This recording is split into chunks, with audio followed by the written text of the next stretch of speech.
Hello everybody and welcome back to World End Economica. Four syllable words will still mess me up no matter what. Okay, anyways, we last left off. We're in space, we're on the moon. I don't know what has to do with that cat, but I'm having fun. I'm having fun just reading through all this. Oh, okay, I get it now. Those are waterways that flow back to the center. Okay, that's why there wasn't any traffic on them. Okay, I'm an idiot. Fuck. Alright. Alright, that makes sense that the water would have more importance than traffic. Right. Hey, what was that? Oh yeah, space! Apparently I'm some kind of high school dropout who uses the moon's stock market to make a quick buck. And this guy's 72,000 large? It's really good. Or was it a little less? Or 7,000? I don't know. He's got some money. Alright, let's just get back to load. Right. Gotta get my crap. Get my apologies in advance for my female voices. I am, of course, not a female, so this is really tough, okay? And, just... yeah, bear with me. If you see my previous playthroughs, they're okay. I mean, I'd prefer it if I had some company here so I could play this with her, but that's not happening right now. So, I gotta work with what I got. So let's do this.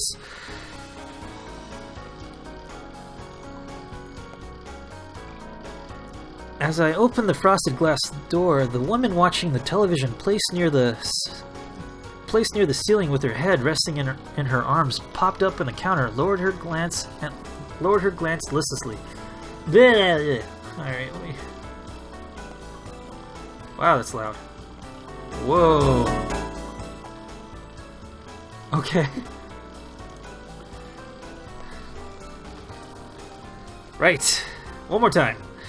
As I opened the frosted glass door, the woman watching the television placed near the ceiling, with her head resting in her arms propped up on the counter, lowered her glance listlessly. While I was overcome with the urge to just shut the door and go to another store, the woman raised her voice before I got the chance. Table for one! The kitchen was run by the silent, stubborn, elderly husband of the family, so he never showed any signs of affection, of course. No reply came from the kitchen. Even so, it was too late to leave. So I entered the store with a heavy gate and set up camp in a corner seat. While mountains of hydrocarbons sat on the moon's poles, they still couldn't be used for luxuries such as making plastic. As a result, most of the store's equipment was made from either wood or iron. Both could be gathered on the moon and were easily decomposable by microbes when thrown away. Cool. An iron cup was placed with the clang on my tattered wooden table, which was no doubt found in a dump somewhere. I don't know, this place looks pretty nice to me. Very nice. The woman beaming then poured me water from high up. The water seemed like it should splash out, but it all stayed in the now perfectly filled cup. You shut up, you delinquent. Grab omelet over fried rice. Oh wait, no. Crab omelet over fried rice. I made my order bluntly without a proper reply. The woman was about 20 years old and had bright, healthy hair. She had been working here for a while, and it seemed to know a lot of the customers, so she probably lived in the area. One crab fried. The woman yelled cheerfully towards the kitchen. Then, of all things she could have done, she sat down across from me. Yeah. That happened to me one time, and oh man, it was weird. I just kind of wanted to eat and go home, but nah, she went on her break and started talking to me. That was weird. Alright. Except her body was off to the side and her vision was fixed on the TV. She seemed interested in some plot point in the drama she was watching. Oh, good. I heard that the actor there is in the area right now. He's going to negotiate his next title and bask in space at the same time. A beautiful actress from around here's accompanying him. What? That was all weird. Sorry. A beautiful actress from around here is accompanying him. I didn't ask, but she informed me anyway. I ended up glancing at the screen as I silently took my PC out of my bag. He's a little too handsome. While that might be true, I stifled my urge to reply with, so what? As I placed my PC on the table and switched it on. Okay, so this guy's got an attitude, huh? The PC was loaded up with financial information and the charts of historical prices for the 4,000 stocks on the Lunar Stock Exchange. God damn. In order to make a profit tomorrow, I had to find my next target. Oh, want to use our power? I raised my glance after being asked the question, and found my eyes meeting the woman's. And then you fell in love! She had a beautiful... What? Almonds. I've never described a girl's eyes as being almond. That's weird, even for a moon man. Fucking idiot. Baka. She had beautiful almond-shaped eyes that were even brighter in color than her hair. She must have led an easy life. I thought to myself. Nevertheless, it'd be helpful if I could use the restaurant's electricity. Even if I did decide to go back to that half-assed net cafe, the rates were cheaper at night. The problem was that my battery might not last until then. I silently took out my adapter and plugged it into the cord that the woman still that is weird sentence structure. I silently took out my adapter and plugged it into the cord that the woman... What the fuck is this? Okay. You know what? I'm gonna read this how I want. I silently took out my adapter and plugged it into the cord that the woman, still seated, had lazily dragged my way with her foot. Alright. As I hugged... There's a better way to say that. As I hugged the ground in order to plug my adapter into the outlet, the woman mischievously twitched her toes in her sandals. Oh, then she's into you! Right? Sandals. What? Oh shit, was I looking at her toes? Yeah, perf. That's what she said to me once I raised my head, but she wasn't even wearing a skirt. Naturally, I ignored it and booted up my PC. After that, the woman stopped messing with me, and the only sounds in the restaurant were the filtered voices from the television and the swinging pots in the kitchen. This was quite an area without much foot traffic, and it felt like time passed slowly here. The thing that made me go far out of my way to come here, other than the fact that they wouldn't report me to the cops, was this tranquility. What did you eat yesterday? Well, it was pretty tranquil until the woman suddenly asked me a question. What did what I had to eat yesterday have anything to do with you? I ignored her and I stared at my screen, but she wouldn't stop looking at me. Her face visible from the corner of my eye didn't make it look like she was particularly interested in the question, but she wouldn't turn away. Defeated, I raised my glance at that moment she grinned. Pasta. I answered, then turned... Wait, that's what I said. Pasta. I answered and turned back to my screen. I updated my data while I was in the cafe, so I searched for any corporate news that might affect the market in the next few days. From where? As I clicked my tongue, the woman's smile, as expected, disappeared. Oh man, you're a dick, Yoshi. She didn't get mad or stand up, though. That doesn't suit you, you know. She said this so seriously, and instead of getting mad, I ended up blushing. She's treating me like a complete child. Because you are. You're a dumbass, too. Big Bull Cafe? It was an arrogantly named place for a nearly illegal operation. You see, bulls were symbols of strong markets. For that reason, there are bronze bulls placed in the front of the biggest financial districts in the world, like America's Wall Street or the Hong Kong Stock Exchange. Okay.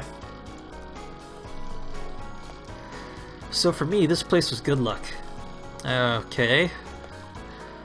Huh, so. Sarah Lute's homemade pasta. Sarah Lute? Wasn't there a really skinny guy here? That guy owns the place. Owns the... I was a little heartbroken at those words. I was sure that he was some loser who worked there by the hour. But to be the owner of the store, big or small, was a fine example of a capitalist.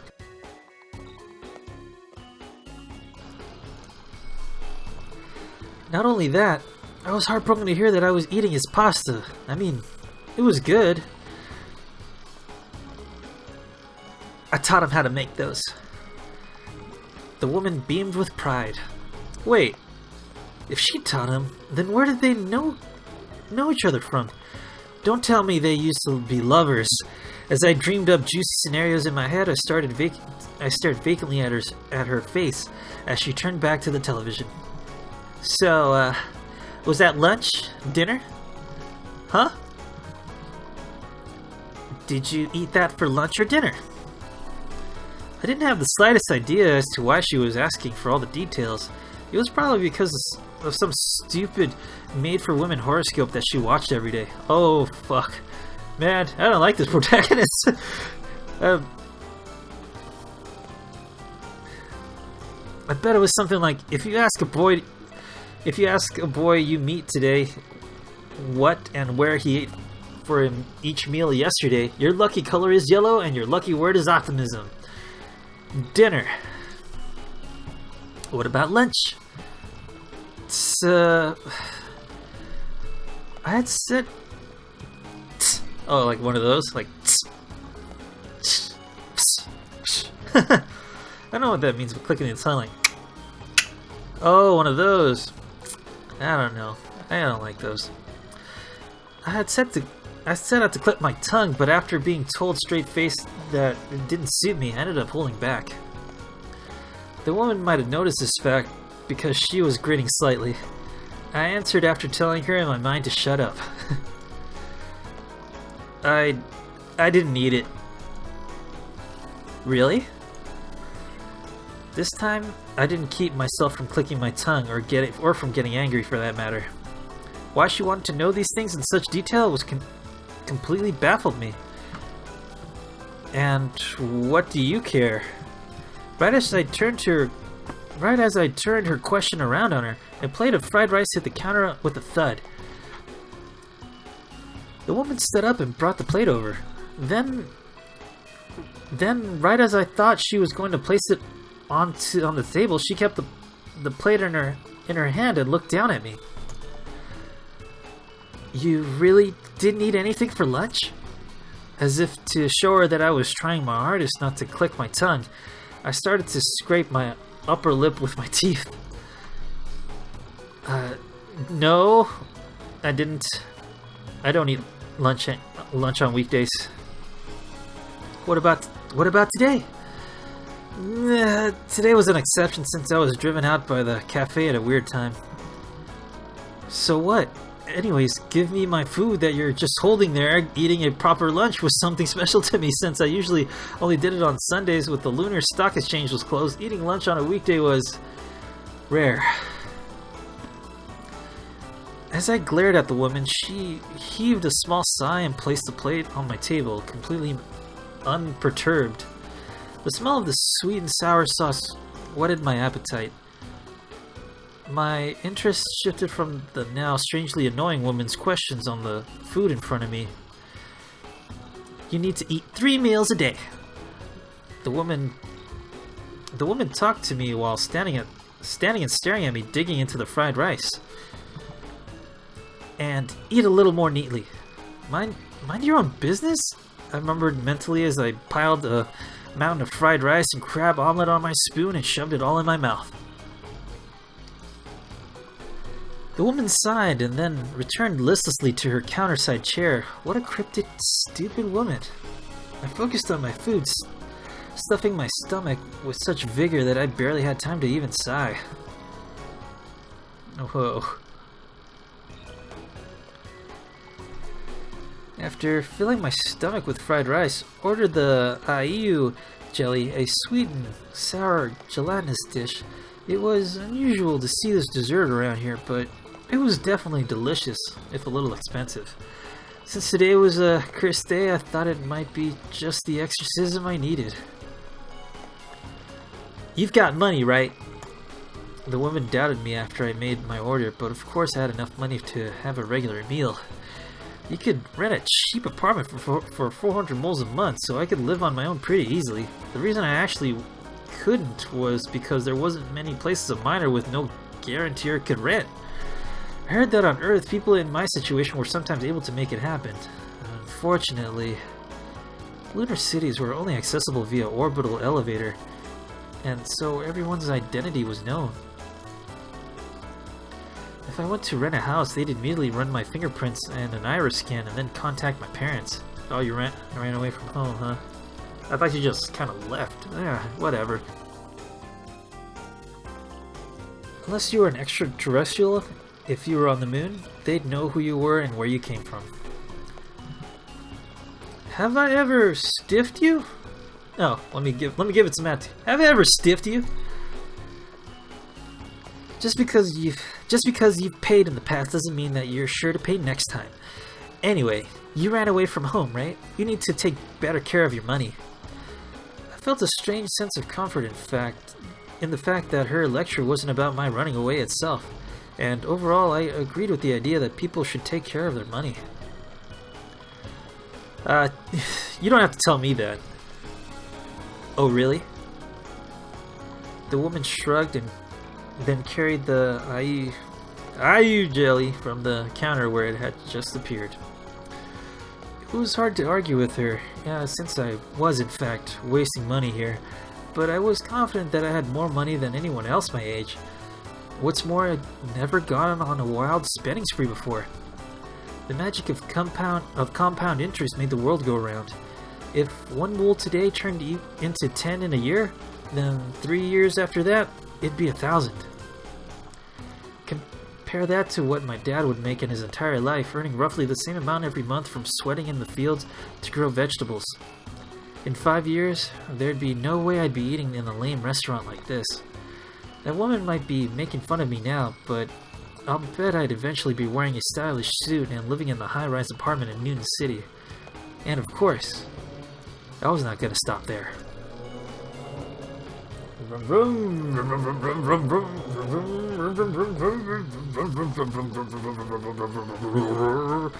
Sorry. There's a lot of motorcycles out today. Alright. Or shitty Hondas with no mufflers. Anyways, that took me out of the moment too. That wasn't where my dream ended, and it's where it began. If you're some rich actor, you might be able to bask in space on the opposite side of the moon with some beautiful woman on your side. But if you're one of the wealthiest here in this lunar city, you could go even further. You can make all the emotions and desires you feel when you look up at space come true.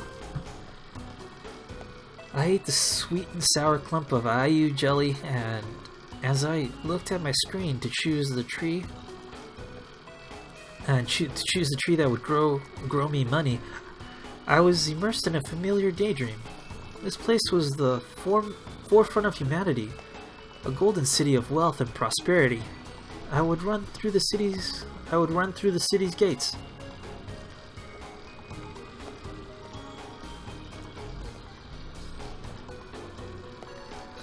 I'd outwit the geniuses and prodigies from Earth to take my place there at least. I silently got myself worked up during this quiet early afternoon in a Chinese restaurant. I moved my touch mouse back and forth, and just as I brought up my display for the prominent, even on the moon, investment bank E.J. Rochberg, customers entered the store. I thought it was strange that customers would come in at this hour and raise my head. Oh shit. At that moment, a feeling ran throughout my body like an ice cube that had just been stuck up my asshole. What the fuck? Ah. Hi? Aw shit. Moon police. Fuck. I'm fucked. Alright, let me put up the... Yeah. Okay. Welcome. 2, please. Yes, sir. Table for 2. The woman said this in her usual carefree voice, but the words barely entered my ear. I lowered my cap even farther down over my eyes and hunched over, trying to hide in the reflection of my PC display. Looking at their clothes, it was unmistakable. The pair who had arrived at the table on the other side of the restaurant were police officers on patrol. They look like cool dudes. I'll get the tenshiden. Same here. Very well. 2 tension. I hope I'm saying that right. It seemed like they chose this place randomly during their patrol, but who likes eating in some restaurant as the cops? Not only that, I think those 2 were the ones who were at the Big Bull Cafe according to my faint memory. The patrol route for the police didn't include going into cafes, so someone had to have tipped them off somehow. I was not some sort of invisible man, so someone surely must have seen me hanging around a weird place at a weird time. Whoever that someone was, if they told the police that there was a shady-looking kid around, they'd only be a handful of places that they'd search. It was totally possible that those 2 were looking for me. That might also be the reason that the policeman facing me was glancing at me now and then. But to think that he'd take off and lead us onto this wild goose chase. The policeman with his back to me suddenly spoke up. The cop looking at me waited the moment before replying to his partner. Wait, what? Okay. Which one's A and which one's B? It's the redhead or the blonde? Kittikas? Or Reinhardt? I don't know.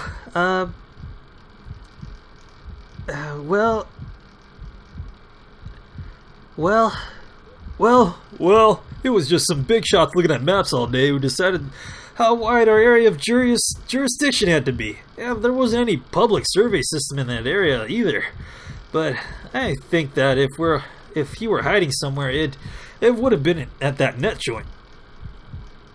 The storekeeper there was a pretty sketchy looking guy too. Maybe you would grab him and rough him up a little. Don't judge by appearances. He ended up having a pretty impressive history, didn't he? Yeah, I guess, man. I should have studied harder at the academy. I never thought I'd be assigned to the boonies like this.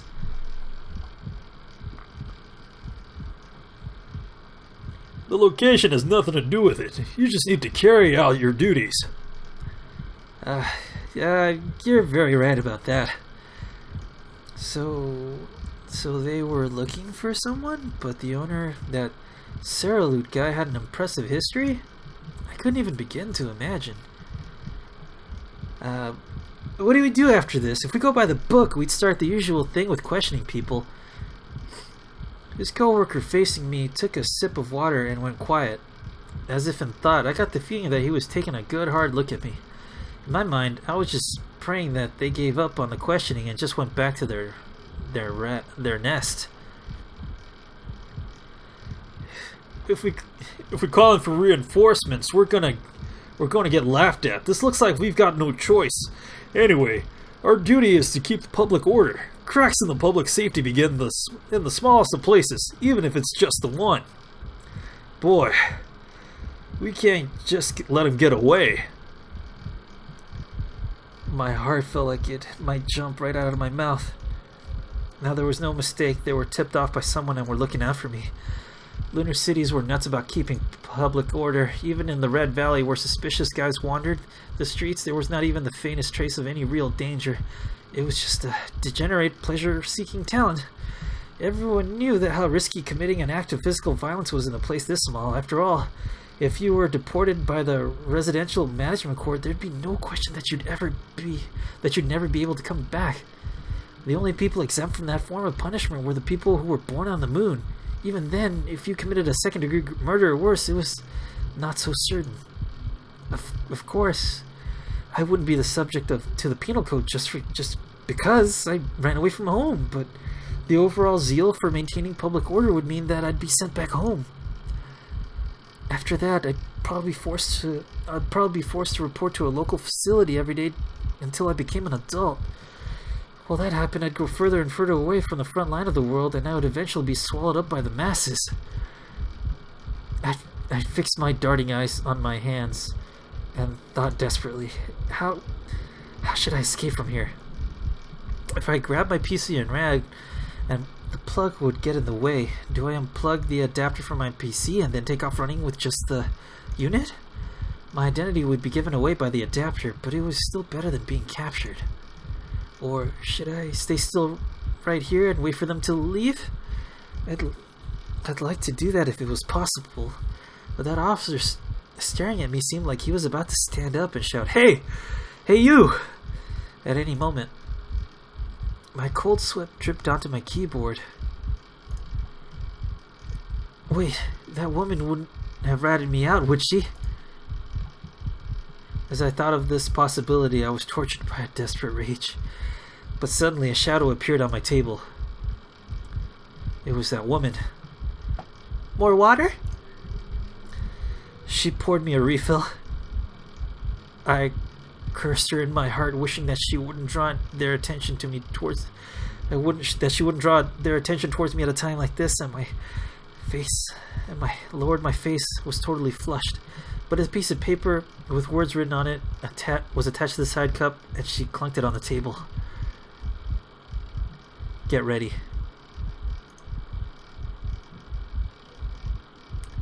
I nearly raised my head, but the woman quickly left the table before I could make the mistake. I set my computer to mute and shut it down so that they didn't notice that my OS was no longer running. I'll give up on my adapter, and I quietly pulled the cord out of the main unit and confirmed the location on my bag. I already used the money I always kept in my jacket pocket at the cafe, so I'll use what I had in my back pocket. There was a line in an old Earth Mafia movie that I saw at home that said that a $10 bill kept in your clothes was his business card to God. It certainly kept you well prepared. Yeah, that's a good idea. I quietly placed a 10 wool bill in my hand, perked up my ears, and waited for the right timing. The policeman had been staring at me non-stop. He was definitely suspicious of me. With a clang, the policeman started to get up. Old man. Tension up! At that moment, the tension was placed on the counter loudly. Huh? What's wrong? The cop called out to his partner, who was now halfway out of his seat. Is it the guy behind me? Oh no. Is it the guy behind me? Right after he said this, the woman's voice rang energetically through the room. Thanks for waiting. Here's your tension. Oh, yeah. The one with his back to me turned his attention back to the food. The other one was looking at me, but because the woman was standing next to his corner seat, he was stuck at his seat and couldn't get out. Now was the moment. This was my only chance.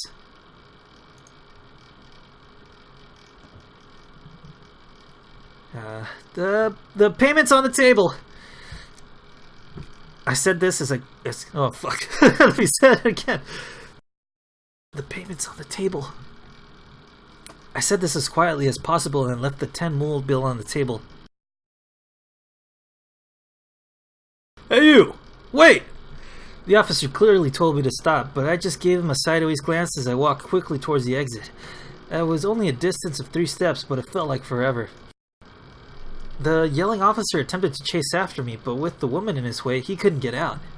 Kya!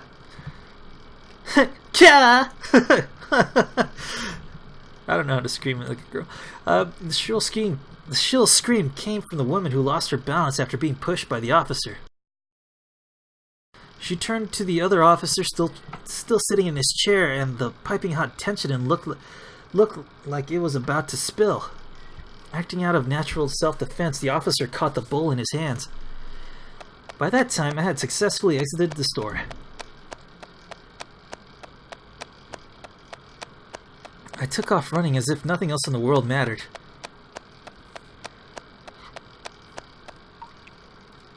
Where am I? I spoke to myself out loud to make sure that I wasn't in a dream. My throat was dry though, so it was hard to speak. I cleared my throat a few times and took a deep breath. I hadn't the foggiest how I got here. After I left that store, I ran for my life toward the narrowest street I could find.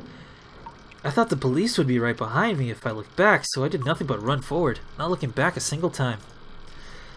After that, I must have found a handy-looking tunnel to hide in, and then fallen asleep inside it. The pain throughout my body must have been from sleeping in the same position the entire time.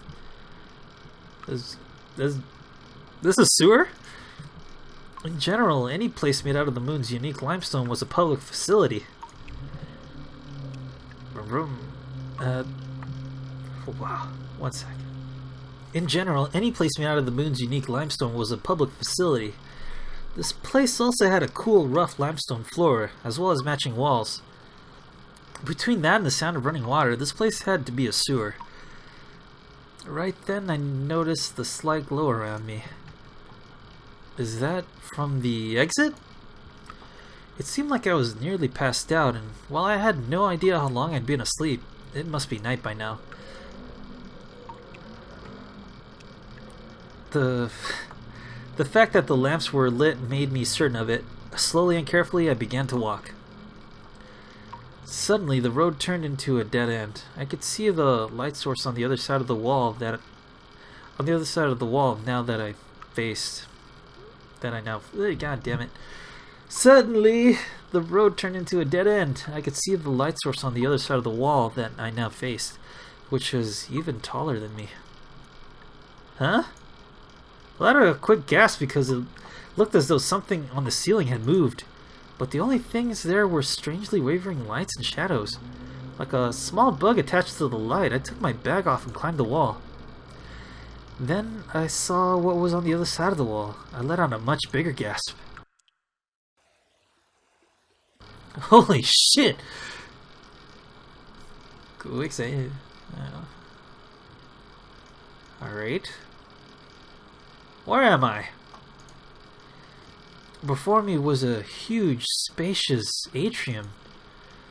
I was near the top part of the atrium, and I could see more passages on its opposite and right sides.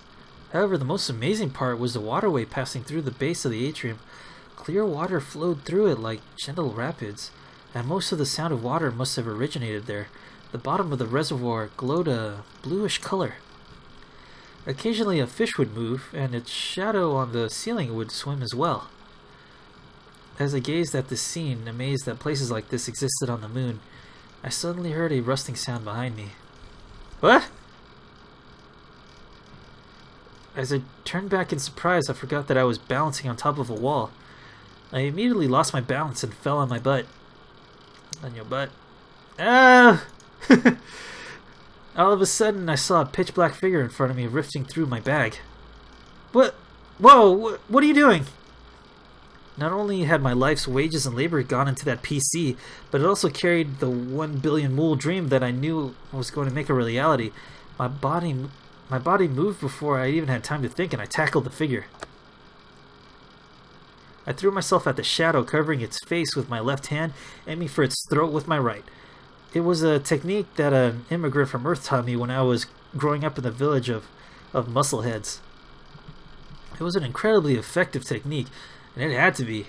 It was used by someone who came from a place where a failed government was replaced by military forces who had seized the UN food supplies to be used as aid and would toss it around as if they were feeding animals. Because I was looking at the light coming from the waterway, my eyes still weren't used to the darkness. The passage was narrow, though, so I couldn't miss. Not only that, but my opponent was way weaker than I had thought, tumbling over as soon as I connected. Right at that moment, I saw a small pink plant-like object fall onto the floor. The glowing object looked like it could be some sort of computer terminal? However, I was too busy thinking about pushing this idiot who was searching through my bag on top of the bastard's body, who was either not resisting or too surprised to. I kept my grip on their throat and balled my other hand into the tightest fist I could make. Die! I froze my fist and still overhead.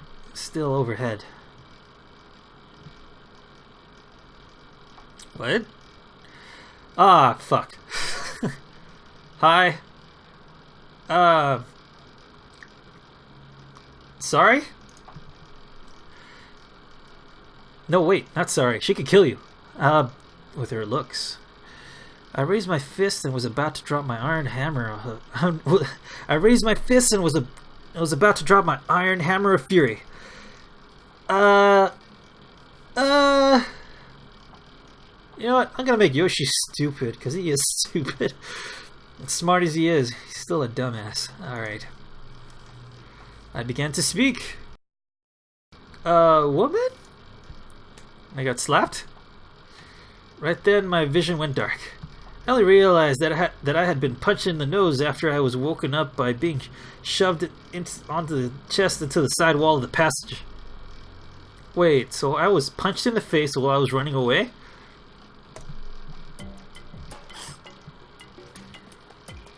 Hitting me out of nowhere. What is wrong with you? The pitch black shadow, or rather the pitch black woman, began to speak. Black hair, black eyes, black clothes, black skirt, and black shoes. Her ankles peeking out from the hem of her skirt were black too. Even her stockings were black. Dressed in black from top to bottom, her white face seemed to float in the darkness. Ah! She stared at me with her thin black eyes as if she was staring at a bug. My head was seething, both from the shock of being punched and my anger at the outrageous situation. What the hell? You're the one who... What? You're the one who was going through my bag. What's wrong with you? That's not true. What would you do if it was broke? The girl looked around, then, while still sitting, she reached out her arms and grabbed the plank-like device that fell earlier. She brushed away the dirt and began to use it, probably to see if it still worked. But anyway, what kind of mentality would lead someone to verbally attack me after hitting me? This is why I hated women. What the fuck? I'm just doing this because I was asked to. Why do I have to be subjected to this? She seemed to mutter this to herself. Disheveled from the fall, she gathered her long black hair into a bundle of darkness in one hand and straightened it neatly in an instant. It looked like a cable harness. Found him. Hurry up and get here. I'm in the side passage on the top level. Still seated, the girl began to talk. That thing might also work as a communication device. Who in the world is she? Was she searching for me, or was she interested in what I was carrying? If that were the case, then I wouldn't hold back. Thankfully, I was in a dark, deserted, and hard-to-see place. I might have lost the fight. I might have lost the fight just now, but if I went at her with all my strength, I knew I could win. Maybe I should take some naked pictures of her and post them online. Whoa! Whoa! What the fuck?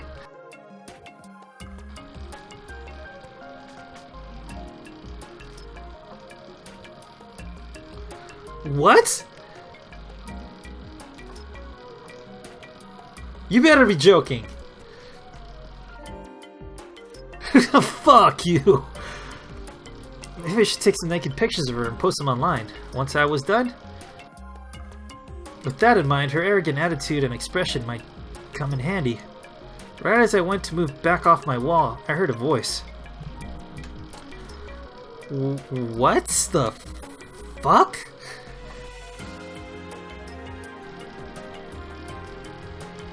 That's not... What the That's not rape, but... That's a horrible thing to do to somebody.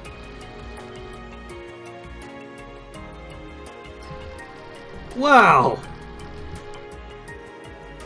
I knew this guy was an idiot and a real dick, but fuck! Oh my god. Okay, I need a moment. Fuck you, Yoshi. Ah, man, I hope you die and there's a new protagonist.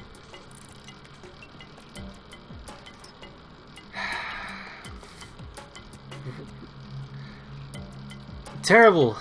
Terrible person, Yoshi. I mean... First off, why would the creators of this even put that in? Didn't anybody say, I don't think that's a nice thing to put in? Oh.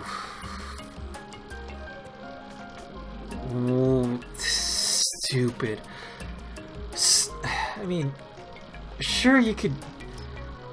Oh my god. Okay, whatever.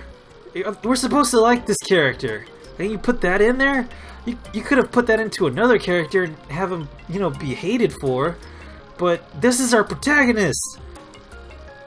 Right? Why would you put that in the game? You dumb... Fuck. You dumbasses. You're the...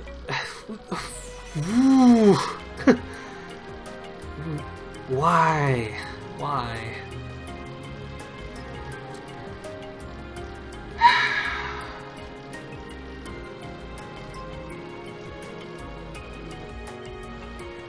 Alright. I mean, should I even continue with the story? Should I? Should I? I don't know. I mean, everything else was okay up to this point, and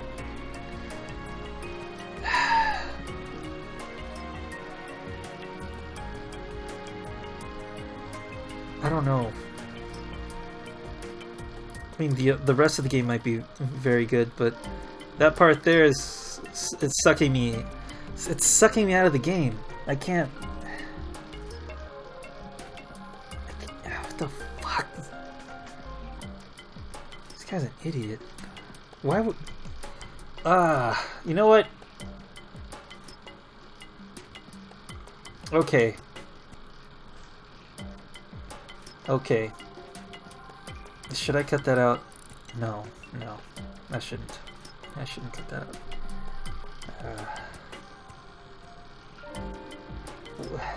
That would be censoring the game. I don't want to do that. I mean, visual images censoring like Honey Pop, you know, like I get that. But this is, you know, literally censoring this person's art, and I can't do that. Okay, so for what it is, I don't like it. But all right, I'm gonna end it here. I'm gonna end it here.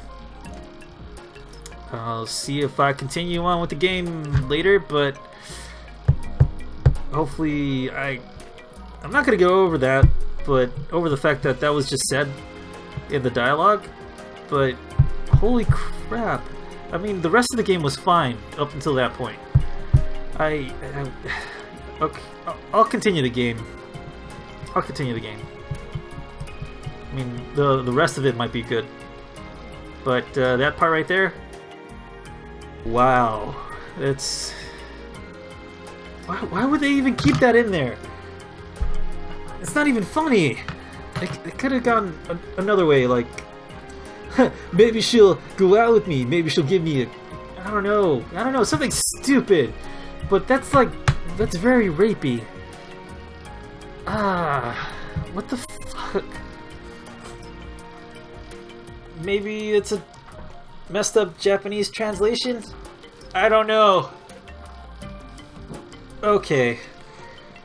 Alright. So. Alright, I'm keeping that all in. Just know that this is weird now, and I'm gonna stop it here, and I'd like to continue, but I wanna get, back in the mood of, doing the story.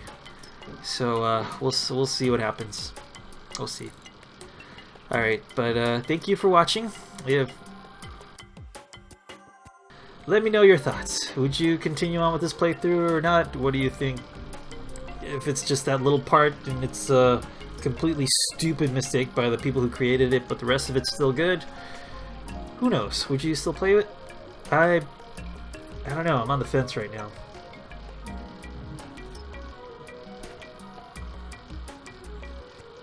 We'll see. Okay, so let me continue for a few more lines. Maybe with that in mind, we'll see. Let me continue a few more lines. Let me end this segment right here with the with her talking to me and see where it goes, and then I'll stop it there. With no, I can't. Okay, I'll save it here. Thank you for watching. I'll see you in the next one. Thank you.